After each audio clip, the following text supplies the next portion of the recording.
Salut à toutes et à tous. Aujourd'hui, je vais vous raconter l'histoire d'un groupe mythique, les Rumta. Le 25 décembre 1988, lors de l'émission Tam Tam Week-end à la télé nationale, les téléspectateurs camerounais tombent sous le charme d'un groupe d'enfants qui chantent à la perfection. En plus de chanter, ces enfants exécutent avec brio des chorégraphies visiblement bien préparées. C'est une première au Cameroun. Le public conquis par ce groupe d'enfants se pose mille et une question. Qui est le fondateur de ce groupe? Qui sont ses membres? C'est certainement le plus grand groupe musical d'enfants de l'histoire de la musique camerounaise. Ce groupe a fait un tabac à la fin des années 80 et au début des années 90. Constitué de jeunes enfants, ce groupe a été rendu célèbre par leur chanson à succès Bam Bam Bé.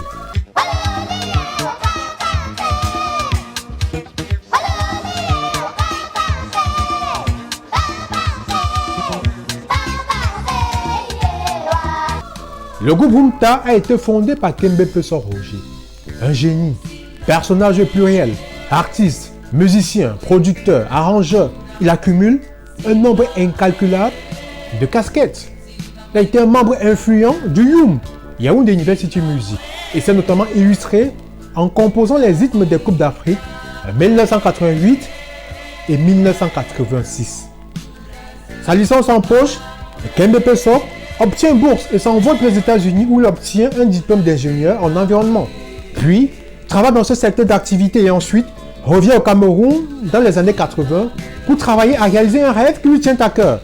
Réunir tous les Camerounais, toutes tribus confondues, autour de la musique. À son retour au Bercail, il crée le groupe Rumta.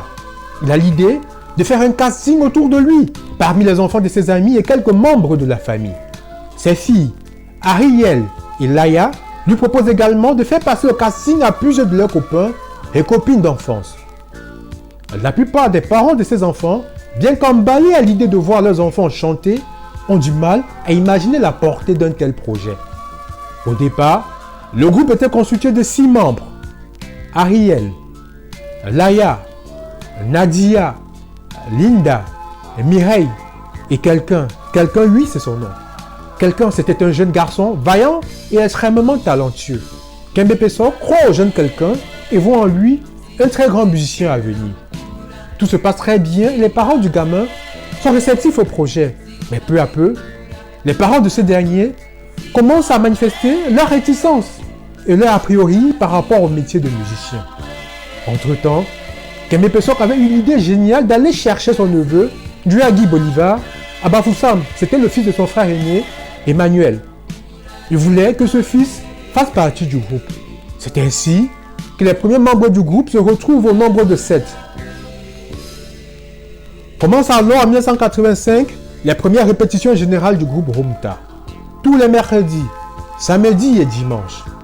Mireille quitte le groupe au bout d'un an de travail et quelqu'un également, sous la pression de son père, au plus grand regret de Kembe Pesor Roger.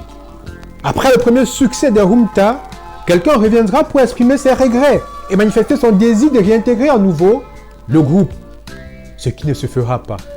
En effet, certains parents avaient choisi de ne pas permettre à leurs enfants d'exprimer leur talent au sein de ce groupe. Chose qu'ils regretteront aussitôt après la première apparition télé du groupe, le 25 décembre 1988, lors de l'émission Tam Tam Week-end. Succès total, c'était du jamais vu au Cameroun. C'est ainsi donc que les Rumta se sont retrouvés à 5 pour le projet final. Ariel, Linda, Laya, Nadia, Duagui Bolivar.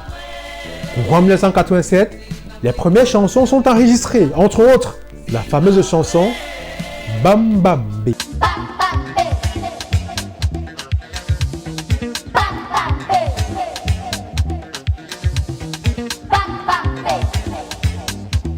Ce groupe était bien parti pour conquérir toute l'Afrique et pourquoi pas le monde. Leurs chansons étaient des succès qui ont dépassé les frontières du Cameroun. Pour la première fois, un groupe musical a réussi à unir tous les Camerounais. Ce groupe a inspiré de nombreux jeunes et a fait naître la vocation musicale chez plusieurs. Des bébés étaient consolés en écoutant Bam Bam Bé. Les chansons de ce groupe ont traversé le temps.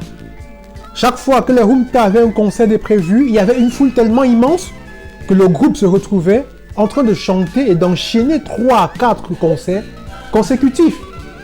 Le groupe était sollicité de partout et même sur le plan international. Chantal Goya aussi a voulu que son peuple chante et danse au rythme des voix des Rumta en s'unissant à la sienne. C'est ainsi qu'elle va réaliser l'album Rythme et Couleurs avec ce groupe d'enfants. Et la musique jouait.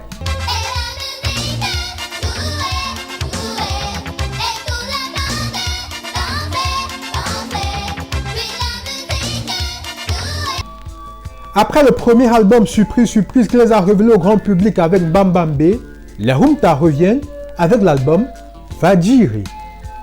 Par la suite, il y a aussi eu l'album Mon ami en or.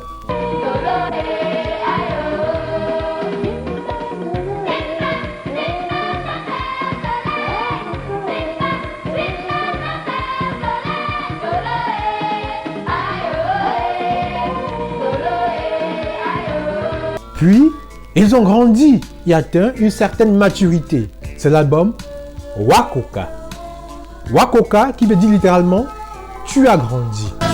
Tu n'es plus un enfant, tu as plus de 16 ans.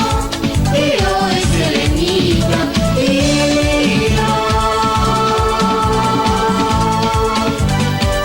et Sélénica, Io.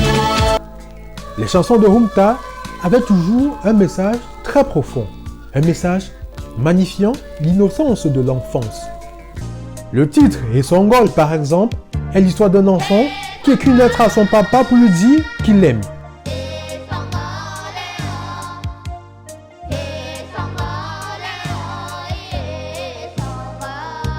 Le titre Mon ami en or célèbre les vertus de l'amitié honnête et sincère. Le titre Monkey See, Monkey Do invite les enfants à ne pas tricher, à travailler dur et à prendre pour modèle le meilleur.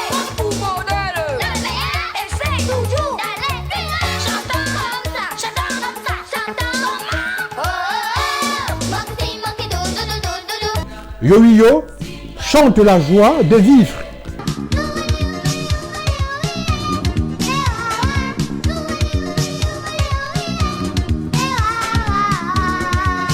Sois gentil avec moi est une ode à la gentillesse. Sois gentil avec moi, je ne suis qu'un enfant. Puis sois chic avec moi, j'ai tant besoin de sourire.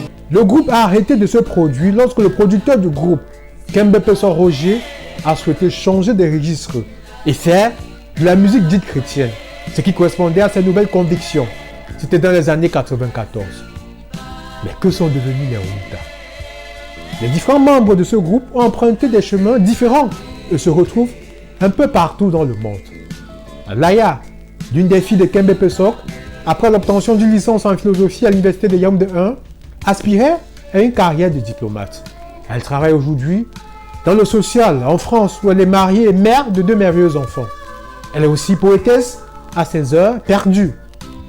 Mariée et mère de 3 magnifiques enfants, l'aînée Ariel vit en France depuis 2003 et continue à œuvrer dans l'univers musical comme animatrice culturelle indépendante. Elle prépare son retour musical. Le neveu, Joyagui Bolivar, après des études en art et spectacle à l'université de Yaoundé 2 Soir, s'est intéressé à la peinture et a géré une galerie d'art à Douala. Il a essayé un retour musical en 2019 avec le maxi single Tu sais tout. Il est marié et père de plusieurs enfants. Nadia est mariée et mère de 2 magnifiques garçons. Elle exerce le métier de médecin en Europe. La jolie Linda réside au Cameroun où elle se bat contre une maladie dégénérative depuis plusieurs années. Beaucoup de courage, Linda. Nous pensons à toi. Kembe Pesor, quant à lui, est décédé le 20 juin 2022 aux États-Unis où il résidait.